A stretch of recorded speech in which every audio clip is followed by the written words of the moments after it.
We are on a bike trip through the north of Vietnam to see it at its most natural. We left Hanoi this morning, crack of dawn, 6:30. It was still dark outside, to avoid the hectic traffic. And then it took us, I'd say, an hour and a half to get out of town. We have only gone, I'd say, 50 Ks out of Hanoi. We are headed to the town of Hoi Bin. Small, they make great curries there. Try to beat this scenery. This is why people come to Nam. This is why the Americans bombed it.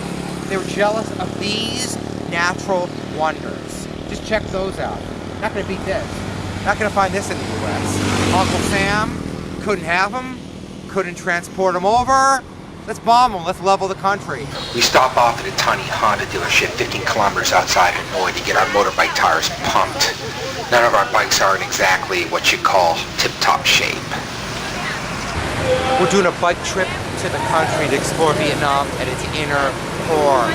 The bike trip has been fraught with a little bit of adventure. Bikes that don't run optimally. People who try to fleece us to buy the little items that we need on our bikes. Now we're getting our tires pumped. When you want to see the mountains of Vietnam, you have to be willing to take some risks. Look at these roads, twisting, turning. You could easily be killed, and many have been, drunken or sober. If you're coming down this road a little too fast, you're going to go over the side. And that's it, you're dead. Same end as if you fought the Vietnam War. Traveling through the luscious Nam landscapes with two Australian buddies, we passed through the Vietnamese Alps. Fertile valleys, amazing scenery, farms, just the Vietnamese living their rural lifestyles, and we get to explore that and get a piece of it. I'm in the Socialist Republic of Vietnam, and I want to see natural settings. Think you can beat that easily? Think again. Views that are so picturesque. People would probably pay thousands of dollars to see that. What are we paying? Zilcho. We rented some motorbikes. We're perusing at our own pace. We get to enjoy everything on our terms. Keep that. So you think it's always easy on a motorbike? You thought wrong. Sometimes you have to deal with very harsh conditions. See those misty skies? We could barely see. We're averaging 20 Ks an hour, if that, and freezing our behinds off. Can't see, no coffee to warm us up. There are tears in our eyes. I haven't been more depressed on this bike trip, but at the same time, I've never felt more alive as I brave the dangers and risk life and limb to get back to Hanoi. It's always easy to talk about good times, not so easy to talk about the bad times. This is one of the bad times. Biking through the mountains while it's raining and it's freezing and no visibility. We just descended into the town of Tuk Kuk, where I can finally see again. But I'm still freezing, I'm still wet. Next mission, find a hotel. Drenched, we pull into the village of Tuk Kuk near 6 p.m. The third guy in our party falls behind and we wait for him here, freezing, at a billiard parlor. Our cell phones can't pick up a signal for us to give him a call. In the tiny town of Tuk Kuk, dripping from head to toe, we managed to find a $10 hotel completely empty besides us. The only person in the hotel checked us in as she lay bundled up in a double bed at reception. Spirits are growing rosier again as we descend the chilling mountains and rains and approach a bare lakeside that would have been turned into a condo development if it were located in California. Until we find out that the road dead ends and there's only one way across. The detailed map we purchased in Hanoi left this little lake crossing off and shows a continuous road where the lake is. How could we have known? We couldn't have known.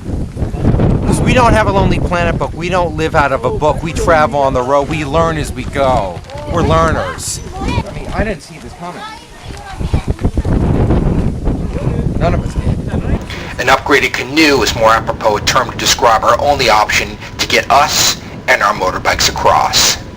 Word ferry implies too much luxury. Viet style, cramming as many motorbikes as you can on a tiny ferry. You may capsize. If it does, we lose everything. Our lives, the bikes, the camera, the wallets. Thank God my passport's in the embassy. This is a tumultuous journey across the waters with our motorbikes, all our valuables. Never done something this treacherous. The ferry ride across the lake is brief, but precarious. With 10 or so motorbikes aboard, accompanied by a dozen people, the ferry rocks often from side to side on the journey. We are going across the water with our bikes. Now, no one's yet invented a way for motorbikes to skirt across the surface of the water. We have to take a boat. So we're doing a very primitive ferry dating back to the Vietnam War era. On the other side of the lake, we have to push our bikes to the edge of the rickety ferry and drive it off. My idea to be the last one on and first one off backfires. We're still the last ones off. We stop at the first cafe we see after crossing the lake. Forget finding a Coffee Bean and Tea Leaf, or a Starbucks, or even a local chain with a floor heater in a small town in northern Vietnam in the heart of winter. Gia Phu, a wonderful town. A lot of things to do here. I'm going to look in our book, thick book, and tourist attractions here. We probably could spend 3-4 days here, okay? That's the plan. Come on to the cafe. A coffee, TCB style. Coffee. Warm us up. The very, very strong Vietnamese coffee here. The coffee grounds grown in Vietnam. Strain into the glass. And then we sip it warms us up, and makes us feel so good. The weather starts to improve on the 5th day of our motorbike trip as we proceed to the socialist outpost of Viet Tri. The sun has come out enough for us to shed the socks we were using as gloves. We are living it and loving it. Went through some really cold patches there. We had to require gloves on our hands, which were socks.